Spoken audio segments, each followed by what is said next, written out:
दोस्तों पहला प्रश्न है, भारतवर्ष आकार में विश्व का कौन सा देश है, ये बताना है। दोस्तों मैं आपको बताता हूँ, भारत एशिया महाद्वीप में स्थित एक दक्षिण एशियाई देश है।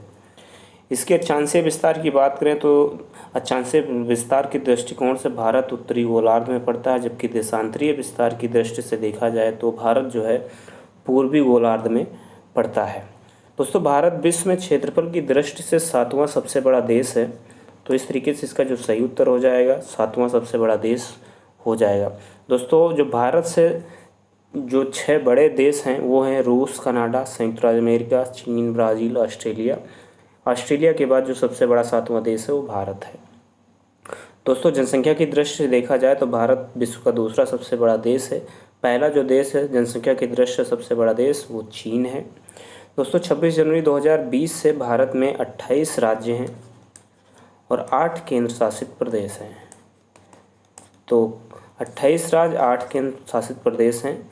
कब से हैं? 26 जनवरी 2020 से। ठीक है, 26 जनवरी 2020 से 8 केंद्र शासित प्रदेश, 28 राज्य हैं। दोस्तों जो सबसे नवीनतम केंद्र शासित प्रदेश है वो है दादरा नगर हवेली और दमन दीव। दोस्तों इससे पूर्व जो केंद्र शासित प्रदेश बने थे वो जम्मू कश्मीर और लद्दाख था। जो राज्य जम्मू कश्मीर है उसको तोड़कर बनाया गया था। तो इस तरीके से इसका जो सही उत्तर हो जाएगा ऑप्शन नंबर 3 होगा। सातवां सबसे बड़ा देश है भारत, भारतवर्ष जो विश्व का सबसे बड़ा देश है। प्रश्न नंबर 2 है, भारत का क्षेत्रफल संसार के क्षेत्रफल का 2.4% है, परंतु इसकी जनसंख्या कितने प्रतिशत है, यानी भारत की जनसंख्या विश्व के कितने जनसंख्या के प्रतिशत के बराबर है, ये बताना है। तो दोस्तों आपको बता दें जो भारत का क्षेत्रफल है यानी जो तटीय क्षेत्र है वो विश्व के तटीय क्षेत्र का लगभग 2.4% है। ये आपको इस प्रश्न में बताया गया है। लेकिन जो भारत की जनसंख्या है वो विश्व की जनसंख्या के लगभग कितने प्रतिशत होगी, ये उत्तर हमें बताना है। तो दोस्तों जो भारत की जनसंख्या वो विश्व की जनसंख्या की लगभग में 17.5% है। विश्व की जनसंख्या की 17.5% है। तो इस तरीके से इसका जो एकदम सटीक उत्तर तो इसमें नहीं दिया गया है, लेकिन जो नज़दीकी उत्तर है वो ऑप्शन नंबर 2 होना चाहिए, 17%। यानी कि भारत जो है, भारत की जो जनसंख्या है वो विश्व की जनसंख्या का लगभग 17% है।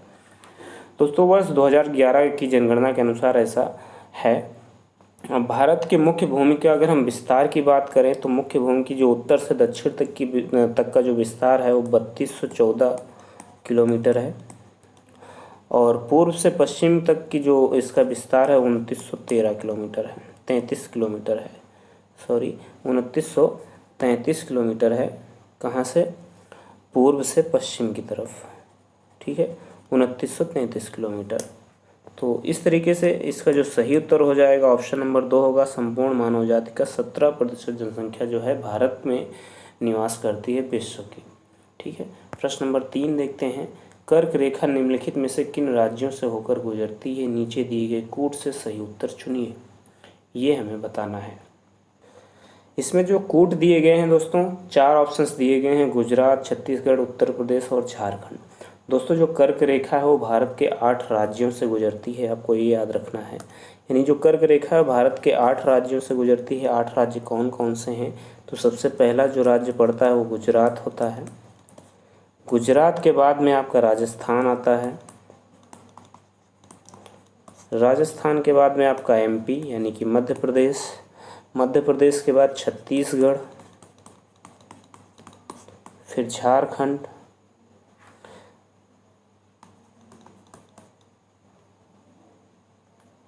अब झारखंड के बाद में आपका आ जाएगा पश्चिम बंगाल,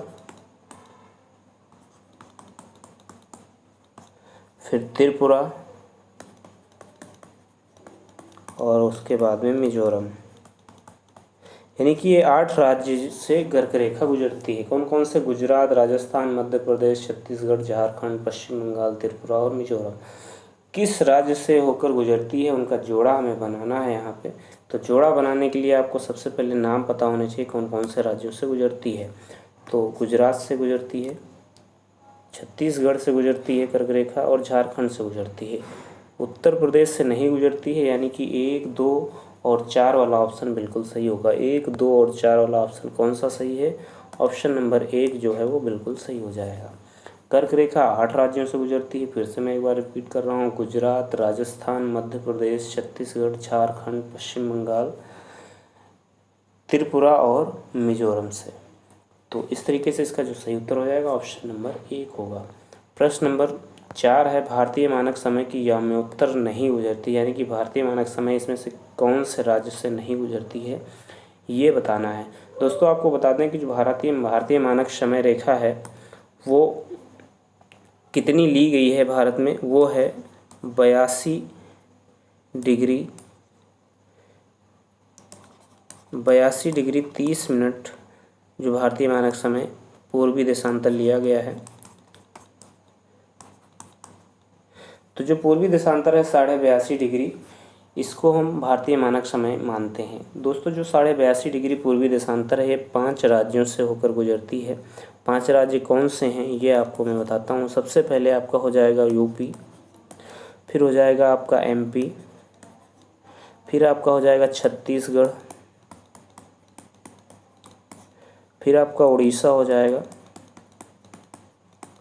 और लास्ट में आपका आंध्र प्रदेश हो जाएगा। यानी कि इन 5 राज्यों से भारतीय मानक समय रेखा गुजरती है। भारतीय मानक समय रेखा कितनी है? 82.5 डिग्री पूर्वी देशांतर है। तो इस तरीके से इसमें भारतीय मानक समय की याम्योत्तर गुजरती नहीं है ये बताना है, यानी कहाँ से नहीं गुजरती है। तो इसमें कहीं महाराष्ट्र नहीं है, तो इस तरीके से इसका जो ऑप्शन नंबर 3 हो जाएगा महाराष्ट्र, वो बिल्कुल सही उत्तर हो जाएगा। यानी कि भारतीय मानक समय की याम्योत्तर रेखा नहीं गुजरती, कहाँ से? महाराष्ट्र से नहीं गुजरती है। प्रश्न नंबर 5 है, भारत का दक्षिणतम बिंदु कौन सा है? भारत का दक्षिणतम बिंदु कौन सा है ये बताना है। दोस्तों आपको बता दें कि जो 31 अक्टूबर 2019 आपका बीता हुआ है, 31 अक्टूबर 2019, 31 अक्टूबर 2019 से जो भारत का सबसे पूर्वी राज्य है वो अरुणाचल प्रदेश है और पश्चिमी राज्य गुजरात। जबकि उत्तरी राज्य की बात करें तो उत्तरी राज्य हिमाचल प्रदेश है और दक्षिणी राज्य तमिलनाडु है। दोस्तों राज्यों और केंद्र शासित प्रदेशों में सर्वाधिक उत्तरी भाग जो है वो लद्दाख में है, यानी सबसे, अगर केंद्र शासित प्रदेश को भी जोड़ा जाए तो सबसे उत्तरी जो भाग हो जाएगा वो लद्दाख हो जाएगा और सबसे दक्षिणी भाग जो हो जाएगा वो अंडमान निकोबार हो जाएगा, अगर केंद्र शासित प्रदेश जोड़ते हैं तो। ठीक है, अब क्या है, सबसे दक्षिणतम बिंदु भारत का कौन सा होगा? सबसे दक्षिणतम बिंदु जो है वो इंदिरा पॉइंट है भारत का। सबसे दक्षिणतम बिंदु इंदिरा पॉइंट है। उसके बाद में जो ये इंदिरा पॉइंट है वो भारत के जो बड़ा निकोबार द्वीप है या ग्रेट निकोबार जिसे कहते हैं यहाँ पर है। और यह भारत की मुख्य भूमि का दक्षिणतम बिंदु अगर देखा जाए तो भारत की मुख्य भूमि का दक्षिणतम बिंदु जो होता है वो कन्याकुमारी है। लेकिन अगर सुदूरस्थ बिंदु देखा जाए भारत का दक्षिणतम बिंदु तो वो बड़ा निकोबार ऑप्शन जो है, ये ऑप्शन नंबर जो 2 है वो सही हो जाएगा। अगर मुख्य भूमि पूछा जाता है तो कन्याकुमारी, अगर दूरस्थ बिंदु पूछा जाता है तो बड़ा निकोबार या ग्रेट निकोबार या फिर इंदिरा पॉइंट कहा जाएगा। और सबसे उत्तरी बिंदु अगर देखा जाए तो सियाचिन ग्लेशियर के निकट इंदिरा काल है और जो लद्दाख में पड़ता है। और सबसे पश्चिमी बिंदु गुहार मोती गुजरात में। और जबकि सबसे पूर्वी बिंदु अगर हम बात करें तो पूर्वी बिंदु जो है वो किबिथु है। किबिथु जो है ये अरुणाचल प्रदेश राज्य में पड़ता है। तो इस तरीके से भारत का दक्षिणतम बिंदु कौन सा हो जाएगा? बड़ा निकोबार हो जाएगा। ऑप्शन नंबर इसका जो 2 है वो बिल्कुल सही हो जाएगा। यानी भारत का सबसे दक्षिणतम बिंदु होगा आपका बड़ा निकोबार। ऑप्शन नंबर 2 सही है। प्रश्न नंबर 6 है, भारत का वह कौन सा स्थान है जहां बंगाल की खाड़ी, अरब सागर तथा हिंद महासागर मिलते हैं? यानी जहां पर ये तीनों मिलते हैं वो कौन सा स्थान है? बंगाल की खाड़ी, अरब सागर और हिंद महासागर, जहां पर ये तीनों मिलते हैं ये हमें बताना है। तो दोस्तों ऑप्शन हैं कन्याकुमारी, इंदिरा पॉइंट, नागरकोइल या रामेश्वरम। दोस्तों भारतीय मुख्य भूमि के दक्षिणी छोर पर, यानी जो भारत का दक्षिणी बिंदु है यहाँ पर स्थित कन्याकुमारी जो तमिलनाडु राज्य में पड़ता है, यहाँ पर बंगाल की खाड़ी, अरब सागर, हिंद महासागर ये तीनों आकर मिलते हैं और कन्याकुमारी भारतीय राज्य के जो तमिलनाडु है वहाँ पर स्थित है। तो इस तरीके से भारत का वह कौन सा बिंदु है, तो वो बिंदु हो जाएगा कन्याकुमारी, जहाँ पर बंगाल की खाड़ी, अरब सागर और हिंद महासागर तीनों आकर मिलते हैं। ऑप्शन नंबर 1 इसका बिल्कुल सही उत्तर हो जाएगा। प्रश्न नंबर 7 है, निम्न में से किस राज्य की सीमा बांग्लादेश से नहीं मिलती है। तो दोस्तों प्रश्न, निम्न में से किस राज्य की सीमा बांग्लादेश से नहीं मिलती है। ऑप्शन है मेघालय, त्रिपुरा, मणिपुर या मिजोरम। दोस्तों जो बांग्लादेश है, बांग्लादेश से हमारे देश के जो 5 राज्य हैं उनकी सीमा लगती है। वो 5 राज्य कौन से मैं आपको बता दूं। सबसे पहले है आपका पश्चिम बंगाल, फिर असम, असम के बाद मेघालय, फिर त्रिपुरा और फिर मिजोरम। इन 5 राज्यों की सीमा लगती है। मैं आपको एक बार लिख के बता देता हूँ। सबसे पहले असम, फिर मेघालय, पश्चिम बंगाल, त्रिपुरा और मिजोरम। इन 5 राज्यों की सीमा बांग्लादेश से लगती है और सबसे अधिक जो सीमा लगती है वो पश्चिम बंगाल के साथ जो है शेयर करता है बांग्लादेश। यानी कि सबसे अधिक जो कोई देश है भारत से सीमा साझा करने वाला वो बांग्लादेश है। बांग्लादेश जो है भारत से कुल मिला के 4096.7 किलोमीटर की सीमा साझा करता है, जिसमें 5 राज्य हैं, पश्चिम बंगाल, असम, मेघालय, त्रिपुरा और मिजोरम। तो इस तरीके से इसका जो सही उत्तर हो जाएगा वो हो जाएगा आपका मणिपुर। मणिपुर जो है वो बांग्लादेश के साथ सीमा साझा नहीं करता है। ऑप्शन नंबर इसका जो 3 है वो बिल्कुल सही हो जाएगा। प्रश्न नंबर 8 देखते हैं, निम्नलिखित में से कौन सी चट्टान प्रणाली भारत में नवीनतम है। कौन सी चट्टान प्रणाली भारत में नवीनतम है ये बताना है।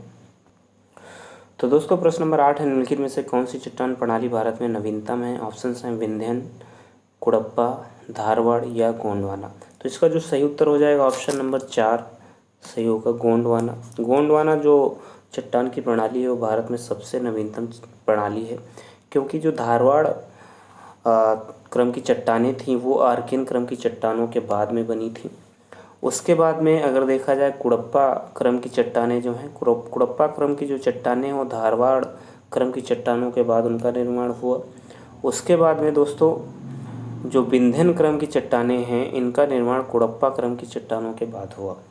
यानी कि जो विंध्यन क्रम की चट्टानें हैं इसके बाद में गोंडवाना क्रम की चट्टानों का निर्माण हुआ। यानी सबसे बाद में जो निर्माण हुआ वो गोंडवाना क्रम की चट्टानों का हुआ। इस तरीके से जो सबसे नवीनतम हो जाएगी चट्टान प्रणाली वो गोंडवाना प्रणाली हो जाएगी। गोंडवाना प्रणाली में अधिकांश में कोयला पाया जाता है और यहाँ पर जो कोयला पाया जाने वाला सबसे बढ़िया कोयला है वो बिटुमिनस कोयला है। बिटुमिनस कोयला गोंडवाना लैंड की चट्टानों में ही पाया जाता है। इसमें सल्फर की मात्रा जो होती है बिल्कुल न्यूनतम होती है। तो इस तरीके से इसका जो सही उत्तर हो जाएगा ऑप्शन नंबर 4 होगा, गोंडवाना चट्टान की प्रणाली जो है भारत में सबसे नवीनतम चट्टान प्रणाली है। प्रश्न नंबर 9 देखते हैं। प्रश्न नंबर 9 है, कुमायूं हिमालय निम्नलिखित में से किन नदियों के बीच से गुजरता है यानी स्थित है। कुमायूं हिमालय ये बताना है। दोस्तों ऑप्शन हैं सिंधु और सतलज, काली और तिस्ता, सतलज और काली, और ऑप्शन नंबर 4 है तिस्ता और ब्रह्मपुत्र। तो इसका जो सही उत्तर हो जाएगा ऑप्शन नंबर 3 जो है सतलज और काली, ये बिल्कुल सही उत्तर हो जाएगा। सतलज और काली नदी के मध्य में कुमायूं हिमालय स्थित है। दोस्तों कुमायूं हिमालय सतलज और काली नदियों के एकदम मध्य में स्थित है। सिंधु और सतलज नदियों के बीच में हिमालय के भाग को पंजाब हिमालय कहा जाता है। यानी जो सिंधु और सतलज के बीच में है इसके बीच में जो हिमालय है उसे पंजाब हिमालय के नाम से जाना जाता है।